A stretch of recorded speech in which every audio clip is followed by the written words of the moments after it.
discussion revolves around understanding the physics of isolated ground receptacles, or IGRs, specifically in the context of computer setups and interconnected devices.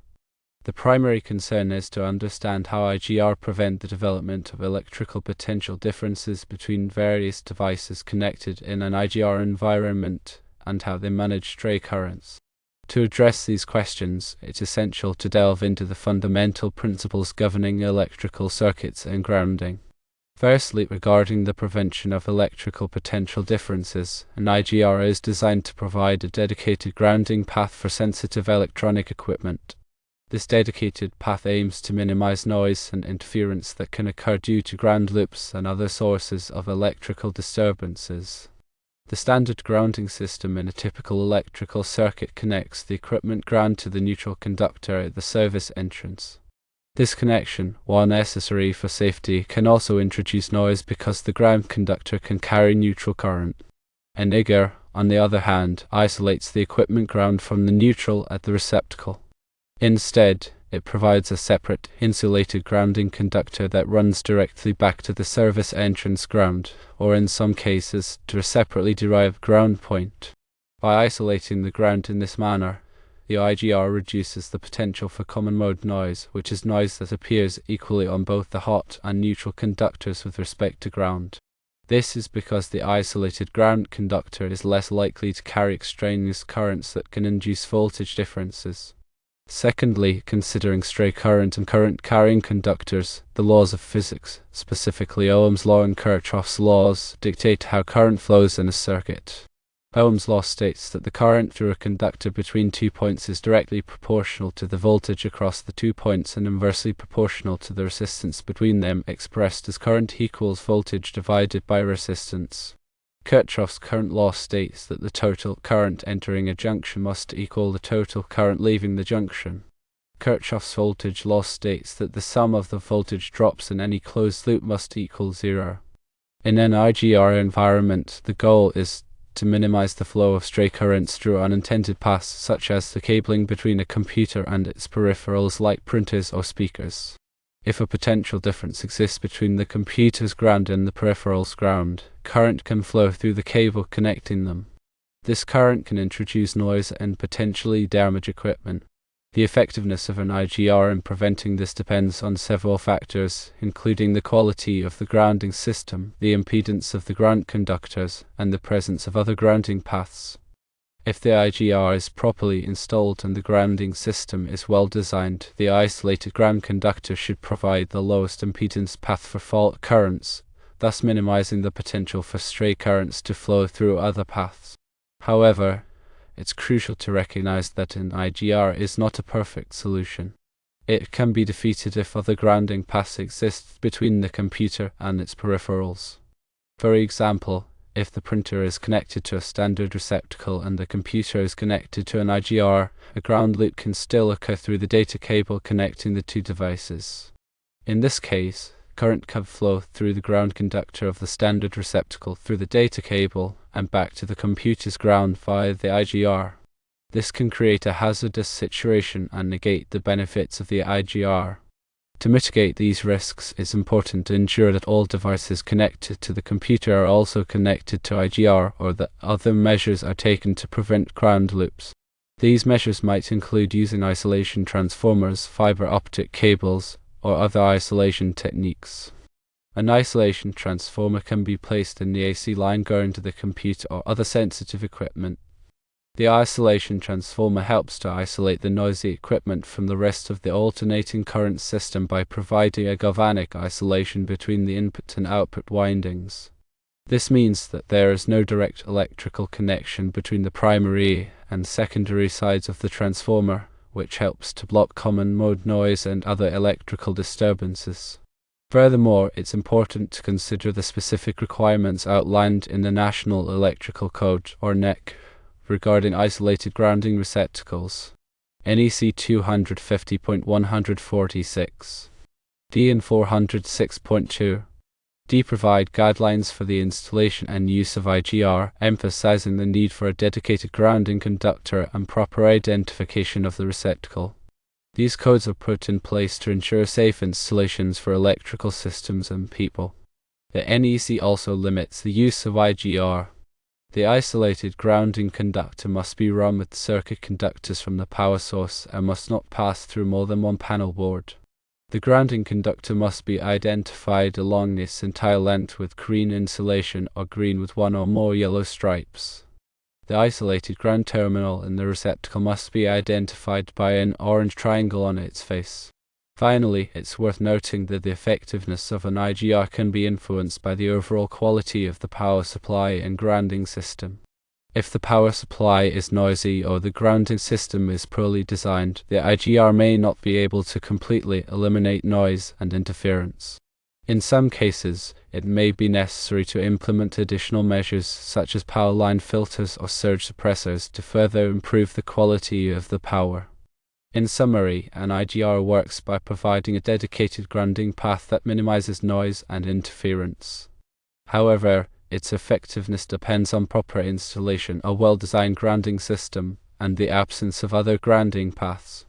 When used correctly, an IGR can help to improve the performance and reliability of sensitive electronic equipment by reducing the potential for ground loops and other electrical disturbances.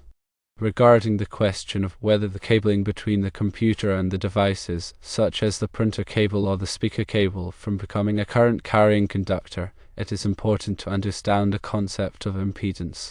Impedance is the measure of opposition to alternating current flow in an electrical circuit. It is similar to resistance in a direct current circuit, but it also takes into account the effects of capacitance and inductance. In an alternating current circuit, the current flow is not constant, but rather it varies sinusoidally over time. This means that the voltage and current are not always in phase with each other. The phase difference between the voltage and current is determined by the impedance of the circuit. The impedance of a cable depends on its physical characteristics, such as its length, diameter, and the materials used in its construction. It also depends on the frequency of the alternating current flowing through it. At higher frequencies, the impedance of a cable tends to increase due to the effects of inductance and capacitance. If there is a potential difference between the ground of the computer and the ground of the peripheral device, a current will flow through the cable connecting them.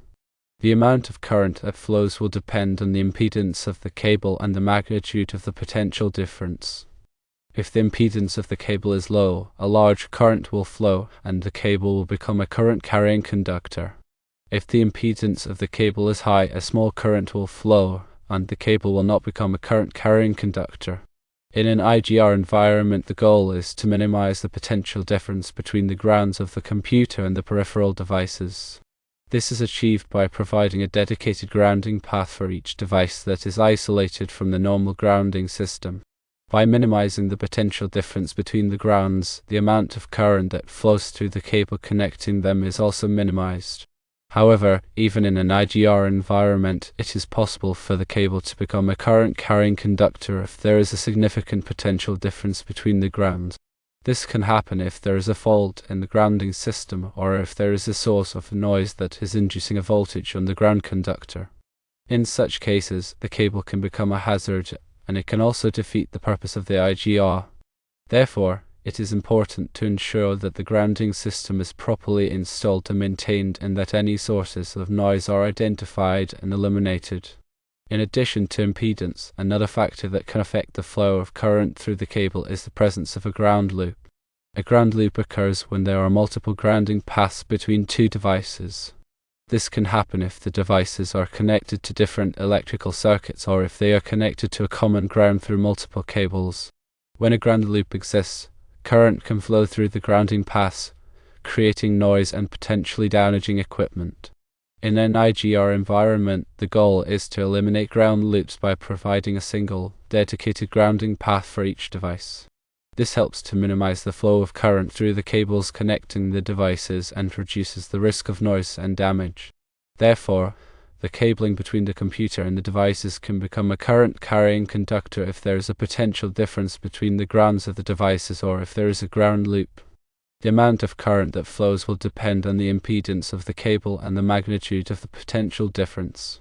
In an IGR environment, the goal is to minimize these factors and prevent the cabling from becoming a current-carrying conductor. To better understand the application and limitations of IGR, it's helpful to consider some real-world scenarios. Imagine a recording studio with sensitive audio equipment. In such an environment, even small amounts of noise can be detrimental to the quality of the recordings. IGR are often used in recording studios to provide a clean grounding path for the audio equipment, minimizing the risk of noise and interference. However, if the studio's wiring is not properly installed or if there are other sources of noise, the IGR may not be able to completely eliminate the noise. In another scenario, consider a data center with numerous servers and network devices. Data centers are often plagued by ground loops and other electrical disturbances, which can cause data corruption and equipment failure. IGR can be used to improve the grounding system in a data center, but they must be implemented carefully to avoid creating new problems. For example, if the IGR are not properly bonded to the building's grounding system, they can actually increase the risk of electrical shock. Therefore, it is important to consult with a qualified electrical engineer before implementing IGR in a data center. In addition to these scenarios, IGR are also commonly used in medical facilities, industrial control systems, and other environments where sensitive electronic equipment is used. In each case, the goal is to provide a clean grounding path that minimizes noise and interference. To summarize, the effectiveness of an IGR depends on a variety of factors, including the quality of the grounding system, the impedance of the ground conductors, the presence of other grounding paths, and the specific requirements of the application. When used correctly, an IGR can be a valuable tool for improving the performance and reliability of sensitive electronic equipment. In general, IGR are most effective when they are used as part of a comprehensive grounding strategy that includes proper bonding, shielding, and filtering. It is also important to regularly inspect and maintain the grounding system to ensure that it is functioning properly. The discussion around IGR often brings up the debate between their benefits and drawbacks. While IGR can be effective in reducing noise and interference, they are not a panacea. In some cases, they can actually create more problems than they solve. Therefore, it is important to carefully consider the potential risks and benefits before implementing IGR in any environment. One of the main drawbacks of IGR is that they can increase the risk of electrical shock if they are not properly installed. This is because the isolated ground conductor is not connected to the neutral conductor at the receptacle. This means that if there is a fault in the equipment, the fault current may not have a low impedance path back to the source, which can increase the voltage on the equipment chassis. If someone touches the equipment chassis, they could receive an electrical shock. To mitigate this risk, it is important to ensure that the IGR are properly bonded to the building's grounding system. This will provide a low impedance path for fault currents and reduce the voltage on the equipment chassis. Another drawback of IGR is that they can be more expensive to install than standard receptacles. This is because they require a dedicated grounding conductor and special wiring. In addition, IGR may not be readily available in all areas.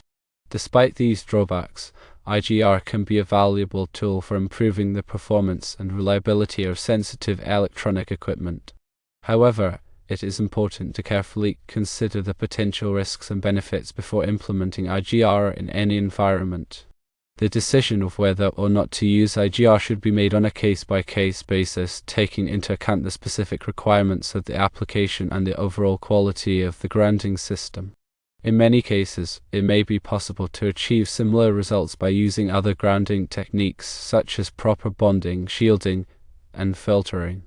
Therefore, it is important to explore all available options before deciding to use IGR. An important consideration when evaluating IGR is the type of equipment that will be connected to them. IGR are generally most effective when they are used with equipment that is particularly sensitive to noise and interference, such as audio equipment, video equipment, and computer equipment. However, IGR may not be necessary for equipment that is less sensitive to noise and interference, such as lighting fixtures and appliances. Another consideration is the environment in which the equipment will be used. IGR are generally more effective in environments where there is a high level of electrical noise, such as industrial facilities and data centers. However, IGR may not be necessary in environments where there is a low level of electrical noise, such as residential homes and office buildings. In addition to these factors, it is also important to consider the cost of implementing IGR. IGR can be more expensive to install than standard receptacles, so it is important to weigh the cost against the potential benefits. In some cases, it may be possible to achieve similar results by using other grounding techniques that are less expensive. Therefore, the decision of whether or not to use IGR should be made on a case-by-case basis, taking into account the specific requirements of the application, the environment in which the equipment will be used, and the cost of implementing IGR.